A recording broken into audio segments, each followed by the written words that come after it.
മലപ്പുറത്ത് higher secondary പരീക്ഷയുടെ ചോദ്യപേപ്പർ മാറി നൽകിയിരിക്കുകയാണ്. താനൂർ ദേവദാർ ഹയർ സെക്കൻഡറി സ്കൂളിലാണ് സംഭവം ഉണ്ടായത്. ഓൾഡ് സ്കീം പരീക്ഷയുടെ ചോദ്യപേപ്പറുകൾ ന്യൂ സ്കീം പരീക്ഷ എഴുതുന്ന വിദ്യാർത്ഥികൾക്കാണ് മാറി നൽകിയത്. ചോദ്യപേപ്പർ മാറി നൽകിയ കുട്ടികളെ വീണ്ടും പരീക്ഷ എഴുതിപ്പിച്ചിരിക്കുകയാണ്. അഷ്കർ അലി കരിമ്പയുണ്ട് വിവരങ്ങളുമായി.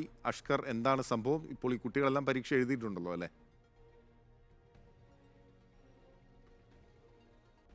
ബിനിൽ ഇന്ന് ഹയർ സെക്കൻഡറിയിലെ +2 വിദ്യാർത്ഥികൾക്കുള്ള കണക്ക് മാത്സ് പരീക്ഷ നടക്കുകയായിരുന്നു. ഈ പരീക്ഷയ്ക്കുള്ള ചോദ്യപേപ്പറുകളാണ് ഇത്തരത്തിൽ പരസ്പരം മാറി നൽകുന്ന ഒരു സാഹചര്യം ഉണ്ടായത്. സ്കൂൾ പരീക്ഷയ്ക്ക് എത്തിയ രണ്ട് വിഭാഗം വിദ്യാർത്ഥികൾ, ന്യൂ സ്കീം വിദ്യാർത്ഥികളും അതുപോലെ തന്നെ ഓൾഡ് സ്കീം വിദ്യാർത്ഥികളും ഉണ്ടായിരുന്നു. അതിൻ്റെ ഒരു വ്യത്യാസം എന്ന് പറയുന്നത് ഈ ഓപ്പൺ സ്കൂൾ സമാനമായ രീതിയിൽ സ്കൂളിലേക്ക് പരീക്ഷയ്ക്ക് എത്തുന്ന വിദ്യാർത്ഥികളാണ് ഇത്തരത്തിലുള്ളൊരു വ്യത്യാസം. അവർക്ക് സ്വാഭാവികമായി രണ്ട് വിധത്തിലുള്ള ചോദ്യപേപ്പറുകളാണ് ഉണ്ടാവുക. പക്ഷേ വിദ്യാർത്ഥികൾക്ക്, ഈ ഓൾഡ് സ്കീം വിദ്യാർത്ഥികൾക്ക് ഇത്തവണ ന്യൂ സ്കീം പ്രകാരം തയ്യാറാക്കിയ ചോദ്യപേപ്പർ നൽകുകയായിരുന്നു. ഒരു ക്ലാസ്സിലെ വിദ്യാർത്ഥികൾക്ക് മൊത്തത്തിൽ ഇങ്ങനെ മാറി നൽകുന്ന ഒരു സാഹചര്യമാണ് ഉണ്ടായത്.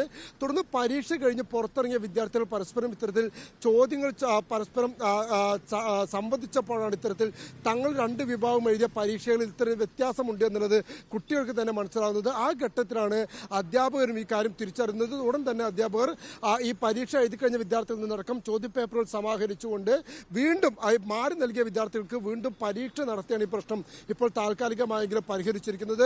ഇതിൽ സ്കൂൾ അധികൃതർ ചൂണ്ടിക്കാണിക്കുന്ന കാര്യം, അല്ലെങ്കിൽ വിദ്യാർത്ഥികളടക്കം ചൂണ്ടിക്കാണിക്കുന്ന കാര്യം, ഈ ഏതെങ്കിലും ഘട്ടത്തിൽ സ്കൂളിന് ലഭിച്ച ചോദ്യപേപ്പറുകൾക്കോ ചോദ്യപേപ്പർ മാറി നൽകി പരീക്ഷ എഴുതിപ്പിച്ചിരിക്കുന്നത്. പക്ഷേ ആ ചോദ്യപേപ്പർ യഥാർത്ഥ കുട്ടികൾക്ക് മാറി നൽകി വീണ്ടും ആ പരീക്ഷ പൂർത്തിയാക്കിയിരിക്കുകയാണ്. അഷ്കർ അലി കരിമ്പയാണ് വിവരങ്ങൾ നൽകിയത്.